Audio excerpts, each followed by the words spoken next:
Great stuff, guys. It was a top win in that Chatham Cup final. It was actually quite an even game, but 4-1. So you guys have a party.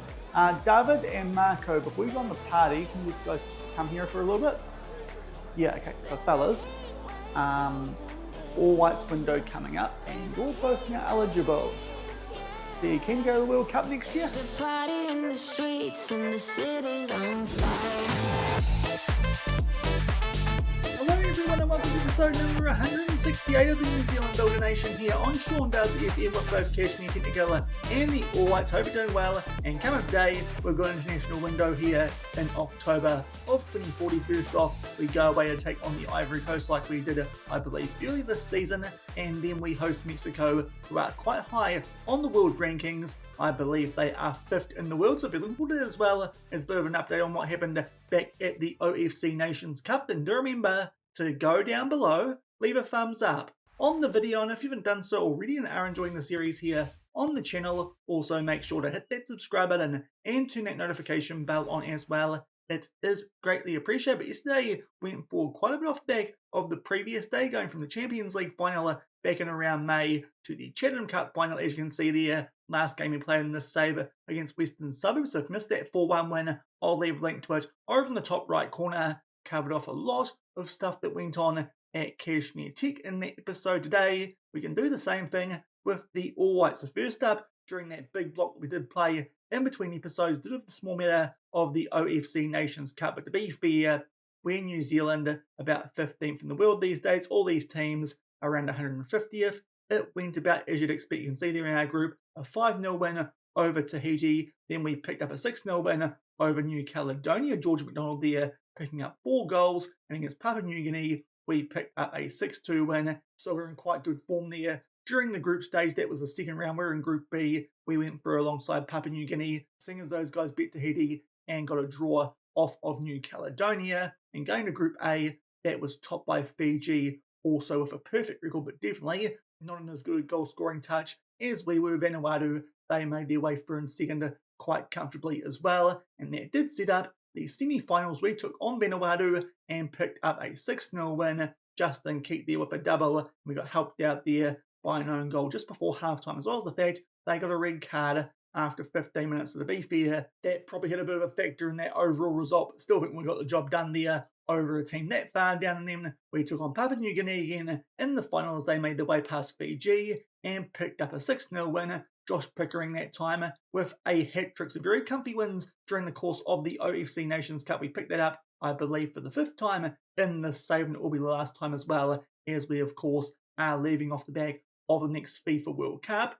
And off the back of getting through that tournament, we have the draw for World Cup qualification. We're in a pool with the Solomon Islands and New Caledonia, the other group that is made up of Papua New Guinea, Fiji, and Vanuatu. So to be fair, the other side of the draw in terms of overall quality might be a bit stronger, but we should still be getting the job done. Hopefully we can get all that done off camera next year and make our way to that World Cup. Otherwise, that would be a pretty silly way for the safe to end, not making our way to a FIFA World Cup, things that is the plan to finish off this one in 2042. But today we're going to take on the Ivory Coast team that, as I said, we played earlier this year, picked up a 1-0 win thanks to early Josh Pickering goal. And off the back of that, we take on Mexico, who we played last year, and we beat those guys 4-2. So teams who have beaten the last time that we have taken them on, Mexico definitely the higher ranked of those teams.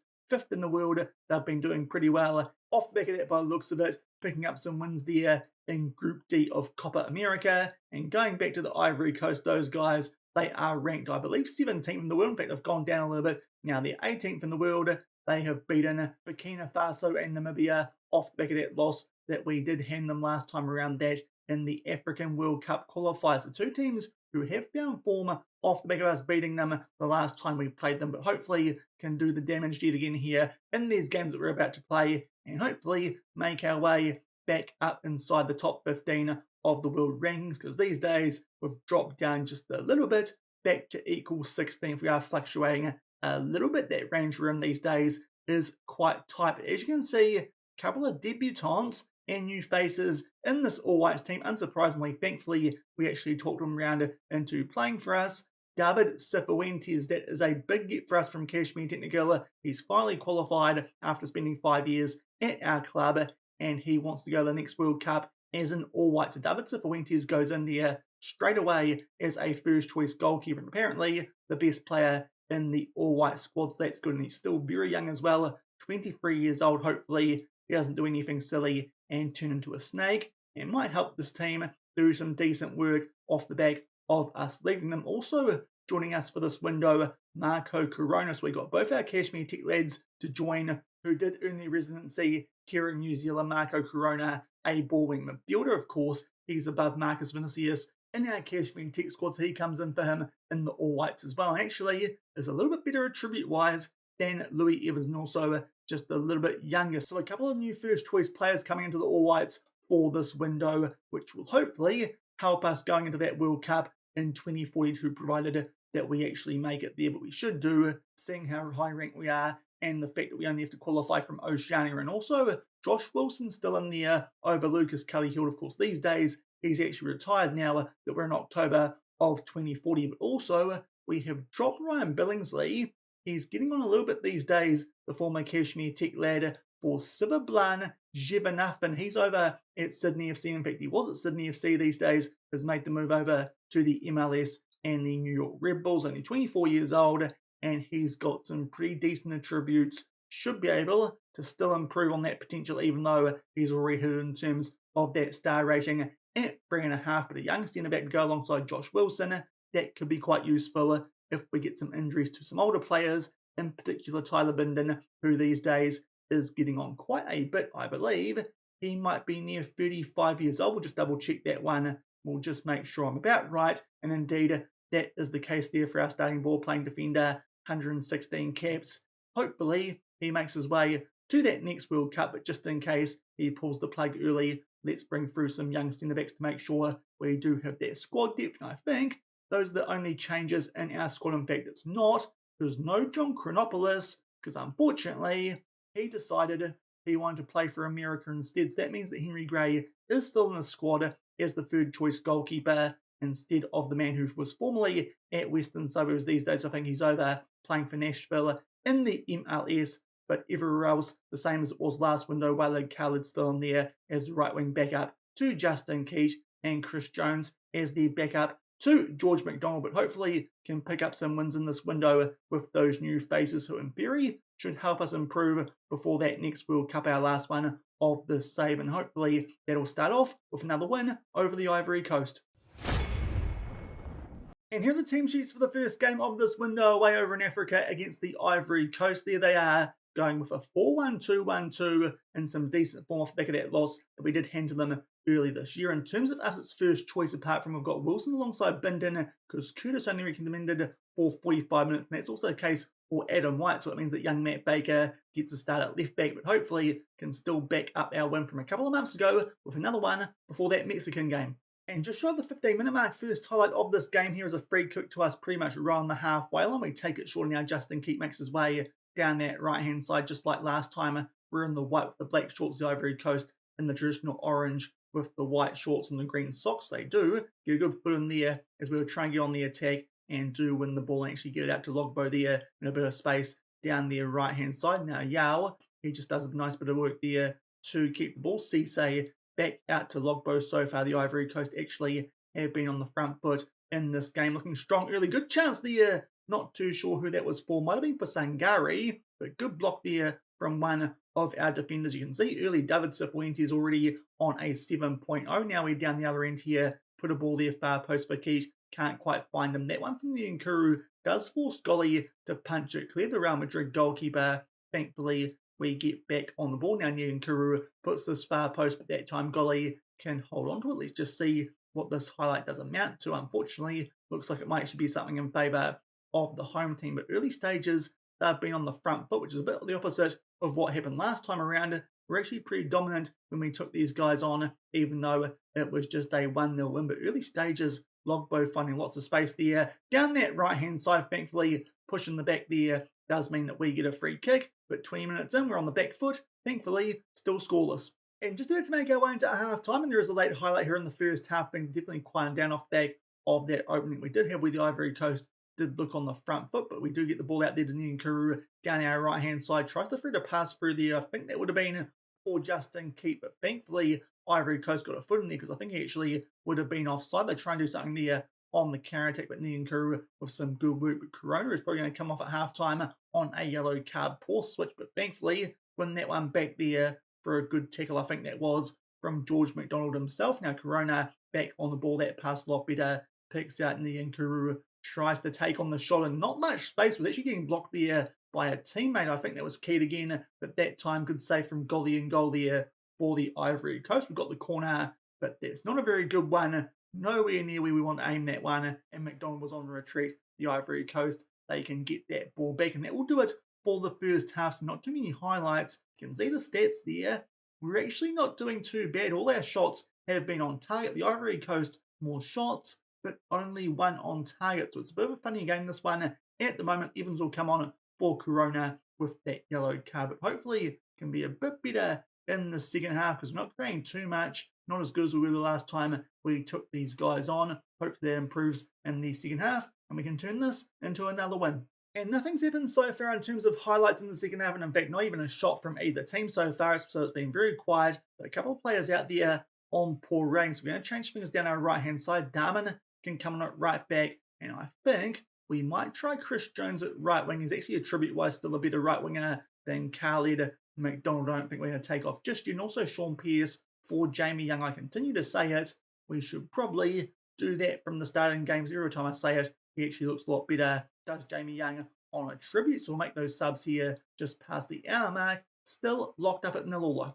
And just making around to the last 20 minutes of this game, still no highlights, but two players have gone down to Red Hearts. We've got two subs left, so we're going to take off here. Biela coming on for him. It will be Sam Clark and also Chris Greenidge for Josh Pickering. There'll be all our subs used, hopefully, these fresh legs, especially up front. Lots of subs there in behind George McDonald, who is leading the line. That might help us grab a goal in this one, but unfortunately, still no highlights as we start to make our way into the last 10 minutes of this one. Might even be time for us shortly go a bit more attacking, but as I say that, there is a highlight, albeit it is very deep inside of our own half. Thankfully, work our way away there from the touchline, and Cifuentes can find some space there down our right-hand side. I think it was Baker for some reason who was on our right there. It goes to Jones, who picks out Shaun Pearce off the bench. He puts it away in the bottom left corner. We've been pretty good with our shots to shots on target ratio, which is the complete opposite to the Ivory Coast, and thankfully that might be the difference maker in this one. That's a nice ball there from Jones up to Pearce, and he buries that one. Does the man from Aberdeen. He is proving to be a very, very handy attacking midfielder for us here in this all-white squad. He makes it 1-0, and off the back of that, there's a corner for us here, so hopefully might be able to grab a cushion goal and put this one to bed. Greenidge puts that far post for Wilson, but Golly just gets a touch on that one to push it over the crossbar. But nice late flurry from us here to try and put this game to bed. Thankfully,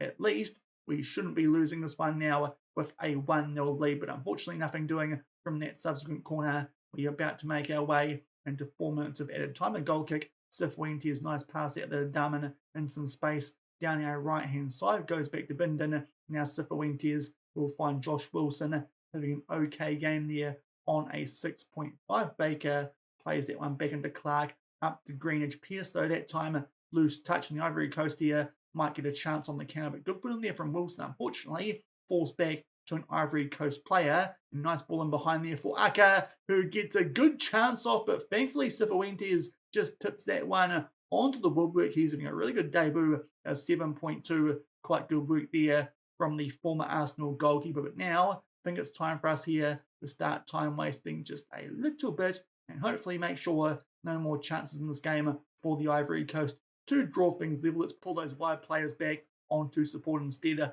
of attack. But off the back of that, there is a highlight here. Cifuentes punches that ball clear, and now actually a good chance for us here on the counter-attack. Greenidge plays that forward to McDonald, who drops back out there to Darman, tries to play that one behind there for Chris Jones, but that one is far too deep. It goes out for a goal kick. Bit of a waste of time highlight that one, but thankfully getting quite deep now in this game, and we do pick up a 1-0 win in the end. We got some really good chances there either side of that goal, which we did score through Shaun Pearce, which actually makes it look like we're the more dominant team in that game with 10 shots to 9, 8 on target 2, and a higher XG.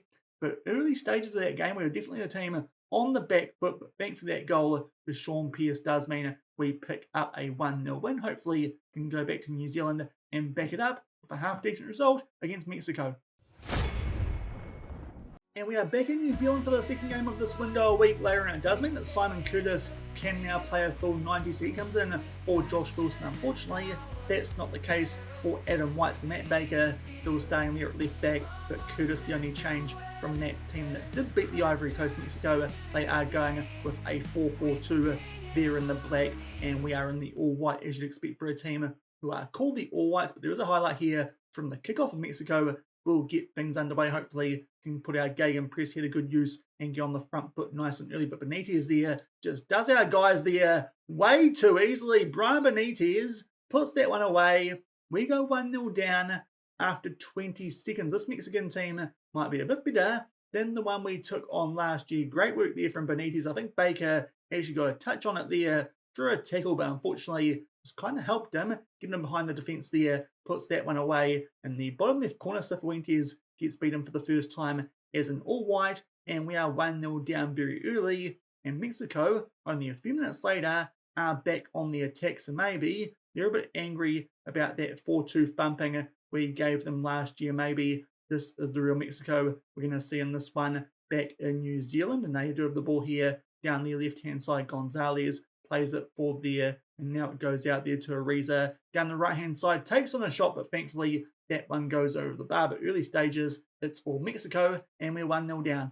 And we go forward to just past the half-hour mark for the next highlight in this game. Unfortunately, Mexico still well on top. In this one, they take that corner there out to the edge of the box. Di Varela, think that shot took a deflection, and then Cifuentes actually got a touch on that one. It goes out, thankfully not for a corner, but Mexico, as you can see, are all over us. In this first half, we are yet to do anything at all, which is pretty poor. We finally get a shot off, but the XG 0.03. That's an absolutely dreadful first half from us there, and deservedly, we are 1-0 behind. Can get into the boys here at halftime, and also make some subs. A few players up front do look like they are struggling. I think we'll bring on here Adam White for Baker, not going badly, but we could probably use the experience in a game like this. Khaled will bring on at right wing this time for a struggling Justin Keat, and you again Shaun Pearce for Young. I probably need to actually make that move now that I keep talking about. We'll tell the guys that was a really poor first half. Hopefully get a response in the second. Try and grab some sort of result from this one, as Mexico are all over us, thankfully, only 1-0 in front. Albeit it might not work because we're only 5 minutes into the second half, and Mexico have a free kick here just inside of our half. Pena takes that one short to Gonzalez. Fuentes off the bench, plays it forward to De Valdez, who takes on the shot. They go in behind our defence there again very easily, that time down our right-hand side, but thankfully Cifuentes comes up with a good save, gets himself in the green. They take that corner near post, no one home, so George McDonald can head that one away, but still well and truly on the back foot. Thankfully, only 1-0 down. And in fact, only a few minutes off the back of that chance for Mexico to make it 2-0 early in the second half. Now it's time for us here to make one more sub, because now Josh Pickering struggling on a 6.4. Chris Greenidge can come on for him. And pretty much immediately off the back of that sub being, maybe we get a free kick here, our first decent attacking chance of this game. George McDonald tries to put that one top right corner. Haven't seen him take too many free kicks in this save. That one does go close and actually forces a really good save there out of the Mexican goalkeeper. A corner off the back of that. Chris Greenidge has just come off the bench, and McDonald heads that one home into the top left corner past Hernandez. So George McDonald there with some magic gets back into this one at 1-1. Mexico getting pretty hardly FM'd here, because those were really our only attacking chance we've seen so far in this game. But thankfully, we've got a chance of burgling something out of this one as we make it 1-1. And now, in fact, we've got a few players down to red hearts to make our last couple of subs. Darman on for Nian Kuru and Evans for Corona, just off the back of making it 1-1. And just making way to the last 10 minutes of this game, not much changing off the back of that goal that McDonald grabbed back with a half hour to go. Mexico still well and truly on the front foot, but I think we go for this one, seeing as we've been so poor, not done too much in attacks. We're going to put our wide players here onto attack, and also let's just see if maybe not distributing to the centre backs or the fullbacks might mean that we can pump it deep and get a chance late on here in this game. But let's see if these wide players can do something magic late for us here to burgle the win. It would be an absolute burgle because we've been pretty poor in this game, but a draw I'm actually quite happy with because it's been a very average display from us in this one. To be fair, again, the stats actually evened up quite a bit late on in that one, so not too sure what's going on there. You can see good chance late, but didn't actually see it through a highlight. But a George McDonald goal there on the hour mark does cancel out that one. Only 20 seconds in to Brian Benitez. Not a bad result considering those guys are ranked 5th in the world, but unfortunately this time can't pick up a win. A 1-1 draw against Mexico. So a decent window for us there to end off 2040 that you guys will see on camera, at least anyway, with the All Whites, as we pick up a win over the Ivory Coast and a pretty fortunate 1-1 draw with Mexico, largely helped out by a very good display from David Cifuentes. Two really good efforts from him in his first 2 caps for the All Whites. Hopefully that's a sign of things to come. And in terms of the world rankings, we move back up to 14th in the world. So thankfully back inside of that top 15 these days, 5 spots above Australia. So those guys actually on the decline just a little bit. Ivory Coast actually got up 2 places, which is interesting after we bet them, but I suppose wasn't by too big a margin. And Mexico, they stay in 5th. Here's what the top 10 of the world does look like. Portugal just on top there over Brazil. But that will do it for today's episode. A bit of an update there on life of the All Whites and a couple of new caps there helping us to a decent window, a win over the Ivory Coast and a draw against Mexico. If you enjoyed that one, then do remember to go down below, leave a thumbs up on the video, and if you haven't done so already and are enjoying the series here on the channel, also make sure to hit that subscribe button and turn that notification bell on as well. In between now and tomorrow's episode, we've just got some National League Championship games with Kashmir Tech and also Solomon Islands in a World Cup qualifier, so that shouldn't be worth coming back for. So I think, considering how the championship phase of the National League is looking early stages, we're in quite a strong position. So unless that changes, we might come back tomorrow and play the final to wrap up the season before getting stuck in the nitty-gritty of the Club World Cup in 2041. So until tomorrow, hopefully the National League Championship Grand Final with Kashmir Tech. Thank you very much for watching. Keep on keeping on, and I'll see you then. Cheers.